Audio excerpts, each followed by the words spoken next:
Let's just keep going on, okay? This is very real, folks. Just so you know, this is very live. So this is the audience. Hello, okay, audience. hi audience. Okay, so just like Matthew 25:40, for what you do for the least of my brothers and sisters, you do for me, and it's so true. this is a Human Stories episode, and we have a special guest with David Shearin. He is a pastor and executive director of Street Life Ministries. Yes. So Street Life Ministries is a church on the street, and what we do is we have church without walls, and we gather 4 nights a week, 2 nights in Redwood City, 2 nights in Menlo Park, and we're at dinner.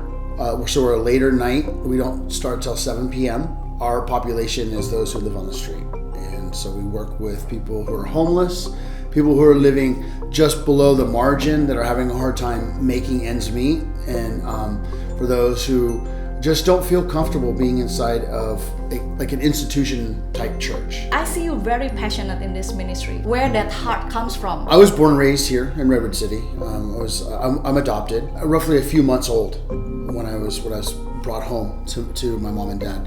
The only thing was I started looking at my mom and dad like I don't have their ears, I don't have their eyes, I don't look like them. And so at a very early age, I started feeling alone.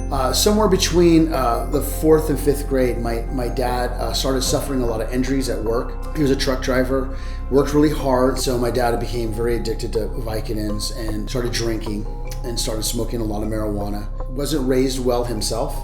And so I don't think he realized what he got himself into. So what he did was he started to call me stupid. You're an idiot. And anything I did wasn't good enough. I idolized him. He was my hero. And as I got older, I started to believe what he said. So what happened was that started to portray into my school life. Around 6th to 7th grade, I started to drink the drinks on my parents' table. I remember the very first time that I got drunk and I was in my bedroom and I was laying on my bed and I had my foot on the floor trying to stop myself from spinning. I just remember loving that feeling. Around the 6th grade, I found my dad's magazines, and he had porno magazines in the closet. A lot of cocaine, a lot of marijuana in the house. And I started stealing his drugs, and I would go to parties, and I found out that these girls wanted the cocaine, these girls wanted the marijuana. So I started using that to get sex. I started using that to get friendship. I went from like a nobody to everybody wanted to hang out with me. Before I was even 21, I got married. I was cheating on her before my honeymoon was even over. And that marriage didn't even last a year. I just went way off the deep end, started using a lot of drugs, drinking a lot of alcohol. I met another woman. I was actually selling drugs at the time, and I met her, and we were partying and all that stuff, and she got pregnant, and so I thought I was going to do the right thing. I'm going to get married. So now I have a 20-year-old daughter from that marriage. Unfortunately, she and I have a very on-again, off-again relationship. I made a lot of courses of impulsive, bad choices. So I just loaded my car up one day and I just left. I left her, I left my daughter, and I just came back to California. And then here I am, in my late 20s, trying to be in a world that I shouldn't be in.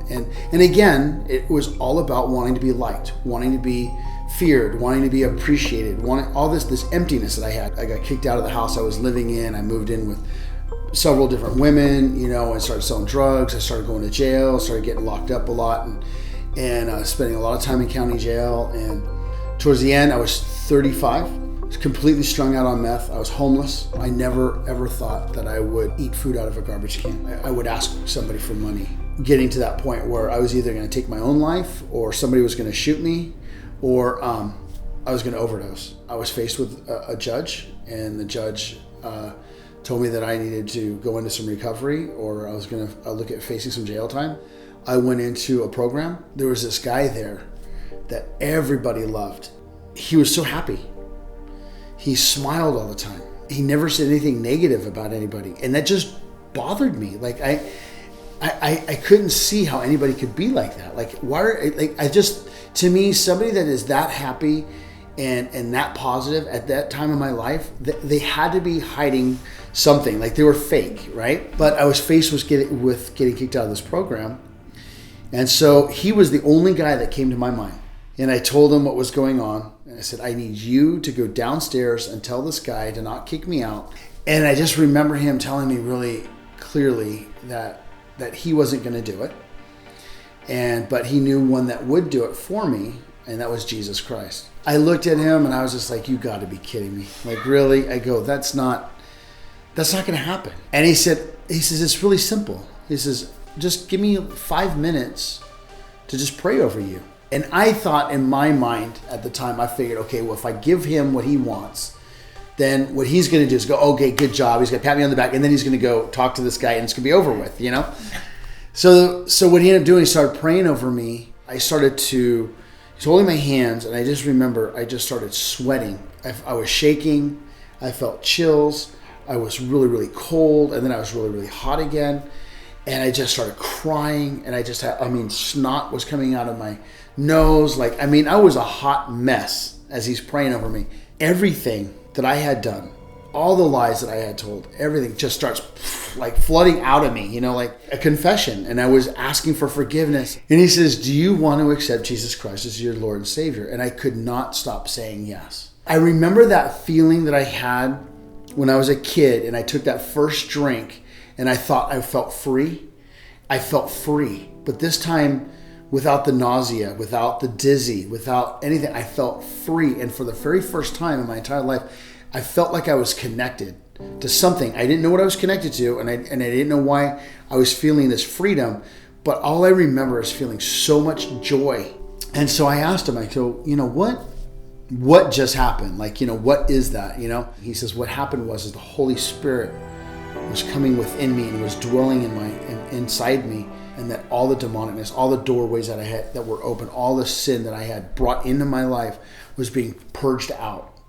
And now I was a whole new creation. And so we leave his office, and as we're walking out, the guy who was kicking me out of the program was coming up the stairs, and he comes right to me and he puts his hand out and he says, hey, I just want to apologize for the way I talked to you. I just want to let you know I'm not kicking you out of the program, and I just hope you can forgive me. And the program helped me get into what's called an SLE. It's a sober living environment. I started going to a men's Bible study. So that's where I met my sponsor, walking me through the Word and through the 12 steps and recovery together. So they helped me get a job, and that I was working at Stanford University. I was working at Jamba Juice. The interesting thing is about a year into my sobriety, what happened was I started realizing that a lot of my anger and my resentment towards my family was me and my way of escaping, taking ownership and responsibility for my own actions. And so I got about 14 months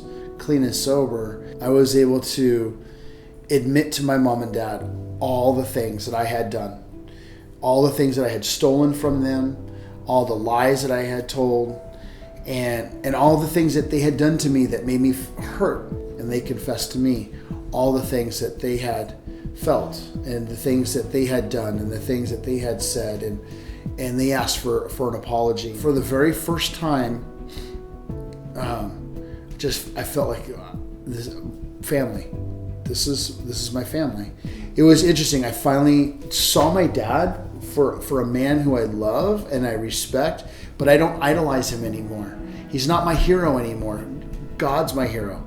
I idolize Jesus. And it was really interesting when I was able to make that shift between who I really idolize to who I respect and I admire. It was so much easier to focus on my dad as a human being and not an idol. I mean, I was really going good. And I was driving for a company out of San Jose. It was around 2008 or so. Out of nowhere, the economy just completely collapsed. I lost my job. I kind of went into like a depression. So I went to my sponsor. All that old behavior of blaming everybody else and blaming God for what was happening started to come out. He says, right down the street at the train station, there's a ministry down there that they feed a hot meal to people that live on the street. And he says, what I really want you to do is, he goes, I want you to take your selfishness and your self-pity and your little soapbox, and I want you to go down there and I want you to go serve people who have way less than you. That's what I did. So I put some rubber gloves on and I started serving some hot meal, and we're serving and we're serving and we're serving, and then all of a sudden 3 guys that I used to do drugs with, and sure enough, Dave, and what are you doing, and why are you here, and what happened to you, and this and that.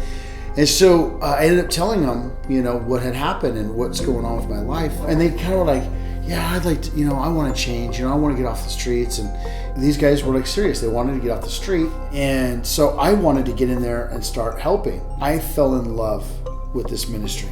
So I just really started praying to God, like, please, Lord, if this is your will, show me where you want me to go. I realized that street church that had started through Tony Gapistone, here we are a year later, and then Tony and Gary and Brian want to announce to the whole church that they're now going to release the ministry under my care. And I don't know, but God is pretty amazing. Dan filed the paperwork, and it seemed like within 3 weeks we were sitting with the approval letter for 501c3. And I had friends that had other nonprofits that were like, how'd you do that so fast? I go, it's all God. Well, we're 7 years later. I haven't gone without a paycheck.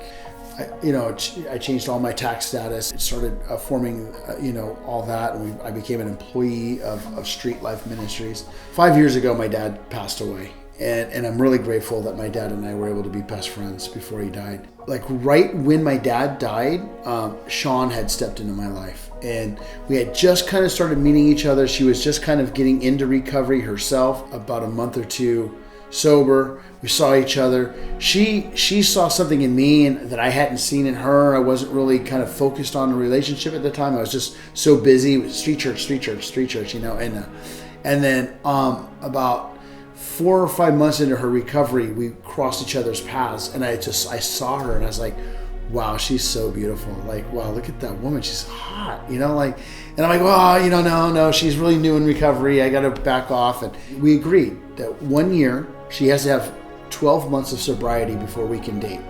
Well, 1 year turned into 2 years, and she started to drift. I started to drift. And all of a sudden, the counselor that we were meeting told me, she says, you've got to make a decision. She's in love with you. She wants to be with you. Either you got to get together with her and have coffee and tell her either it's over with, or you got to tell her that you want to be with her. And I was like, oh my gosh, that's so serious, right? So on her 2nd year of sobriety, I asked her out. And so we went out, we had dinner, and then we went to a movie, and we never stopped talking since. So we got engaged, and we got married at my mom's house. My mom lives on the coast. She has a house on a ocean cliffs. I just love my mom, and I adore her, and it's been really cool. Dating my wife and realizing what a heart she has for the homeless, and working with women that have been sexually abused and physically abused. And God is cool, He doesn't make mistakes. And He put me together with my soulmate. Not only do I get this beautiful wife, but I have this amazing son that I get to help her raise. And, our son, he's never looked at me as Dave or David or my stepdad. He's accepted me as his dad. And I'm honored by that, because I have a second chance at being a good father and raising him right, and raising him with security and safety. And we all serve in the ministry.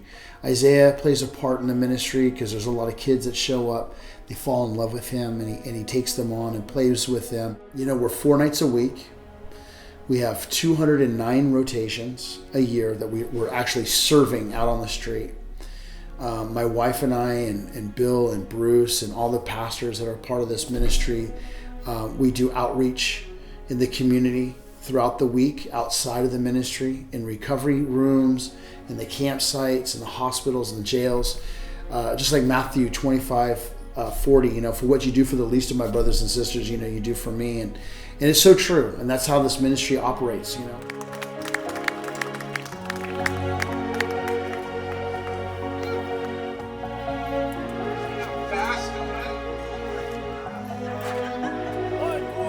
I just want to say, the thing is too, is that there's no sin too great.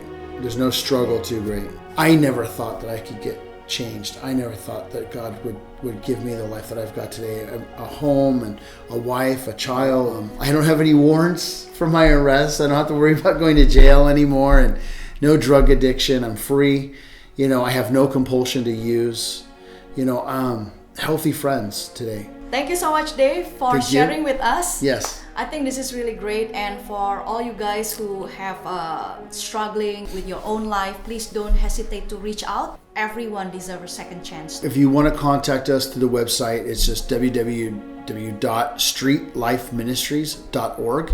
You can go on our website, and we have a number that you can call, or you can just contact us on the website. There's an info at streetlifeministries.org. So we're Monday through Thursday, 4 nights a week. And the details will be on the website. Thank you so much, guys, for watching. Thank you so much. Stay tuned for the upcoming human stories.